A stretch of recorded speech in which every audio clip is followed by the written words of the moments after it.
A letter to ghosts.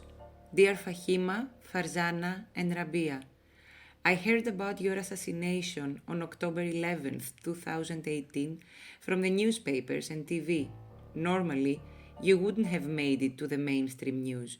Maybe only the local media would add your bodies to their undocumented archive out of obligation to October's empty front page. Normally, you would have reached the morgue of the forensic pathologist in Alexandroupolis because of drowning, of hypothermia, of hardships. This is how refugees and immigrant women die in Evros. This is their normal death. How did you find yourself chained and stabbed in the neck? If only you knew the disturbance you have caused to the residents of Evros.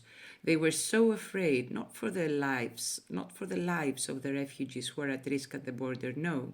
This is a reasonable and normal thing to happen, like the river that floods during the winter or the storks that come in the summer. They feared for their own lives since they were sure and certain that the jihadist had killed you. Photos of ISIS fighters filled the newspapers. On every website you could read that Turks are not guarding the passes and the Greek army and police are not enough despite their heroic efforts, and that 500,000 Afghans are waiting in eastern Thrace to cross. So they find you everywhere, in the fields, in the villages, in their homes. They lock themselves in the houses and close the shutters so you won't bust in. But the violence they fear is the violence they cause. It's still evening. It's always nightfall along the ramparts, on the battlements of an old Europe at war, with the other and with itself. Europe is at war again, with the other and with itself. And perhaps that is why it is full of ghosts that haunt her. She signs holy alliances, agreements, drowns and murders daily on the borders of her fortress. But no matter how many times you shoot a ghost, it comes back.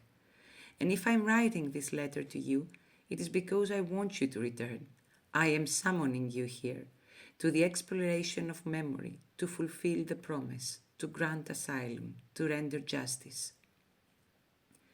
When I asked Kostas, the journalist who published your names in July 2019, why he had been searching for a year without anyone asking him to do it, without anyone paying him to do it, he did not mention the word mourning. We often confuse this word. We want to say mourning and instead we say obsession, like Kostas, although he sought justice beyond the law. I don't care who the killer is. It was my morals that guided me. I wanted them to have a name. Not even Zacharoula, the Lieutenant General of the Greek police, who made it personal to learn your names, said the word, even though it was only when I showed her the photographs of your graves, that one time during the interview where she softened, she let go, she teared up. 2 months ago, I was dealing with the numbers they give to the dead bodies, the people who are not identified, and the relatives looking for the bodies of their own people.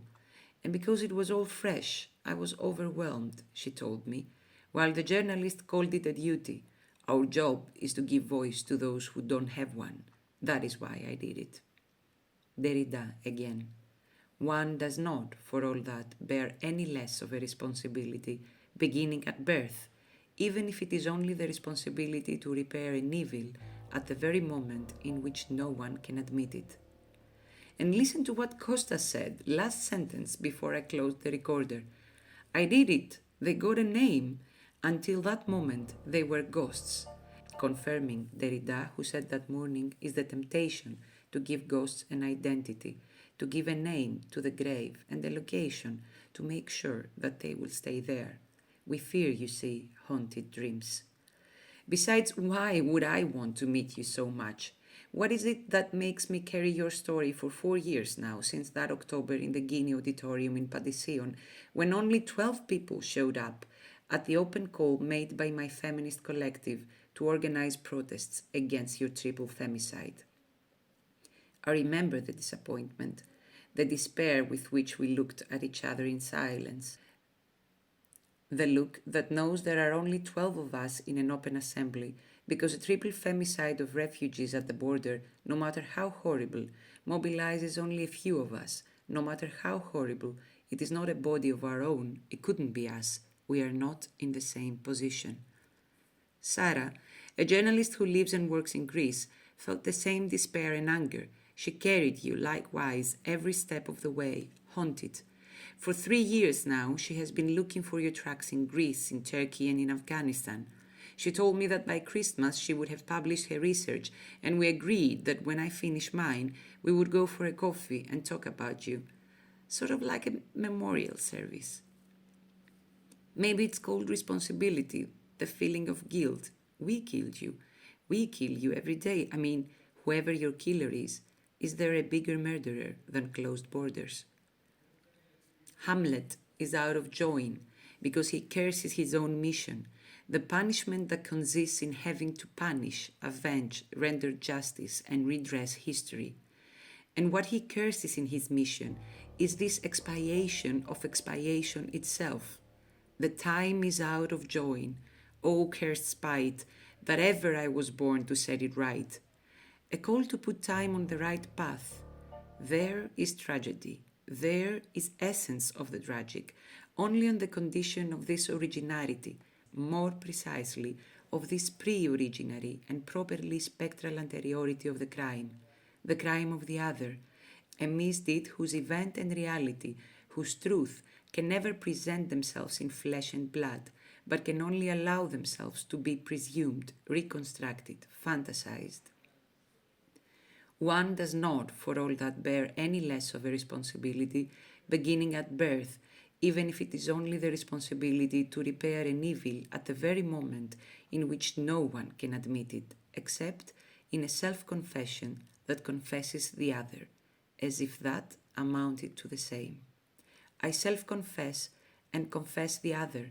I call upon witnesses to testify a story that cannot be told, since you, the ultimate martyrs, cannot testify.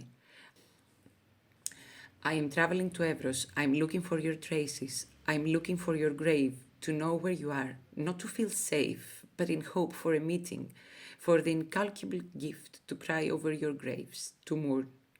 And as if that amounted to the same, I will pull the threads on my hoop to stitch together traces, talks, interviews, photos, feelings, scraps of paper hastily written, to embroider a story, as if you would tell it yourself, as if that amounted to the same.